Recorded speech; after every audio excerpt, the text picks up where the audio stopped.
இந்த Asia cup 2025 நம்ம Indian cricket team win பண்ணி ஒரு மகிழ்ச்சியான செய்தியை இந்தியாவுக்கு கொடுத்துருக்குறாங்க.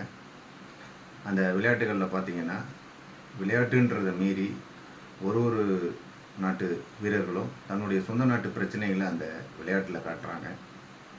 விளையாட்டுன்றதே மனிதத்துவம், ஒரு நண்பர், ஒரு ஃப்ரெண்ட்ஷிப், தோழமை, இதையெல்லாம் மேம்படுத்த தான் விளையாட்டுகளில் நம்ம கற்றுக்கிறது. அந்த விதத்தில் என்னதான் ஒரு நாட்டுக்கும் இன்னொரு நாட்டுக்கும் பிரச்சனைகள் இருந்தாலும் விளையாட்டு வீரர்கள் அதை அந்த ஃபீல்டில் காட்டுறது அந்த அளவுக்கு நல்லது இல்லை. ஜென்டில்மேன்ஸ் கேம் அப்படின்றது நம்ம கிரிக்கெட்டை சொல்லுவாங்க. அதுக்கு உதாரணம் நம்ம சச்சின் டெண்டுல்கர். ஒரு காலகட்டங்கள் நாங்களாம் சின்ன பிள்ளையாக இருக்கும்போது பாகிஸ்தான் பவுலர்ஸை பார்த்தாலே எங்களுக்கே பயமாக இருக்கும்.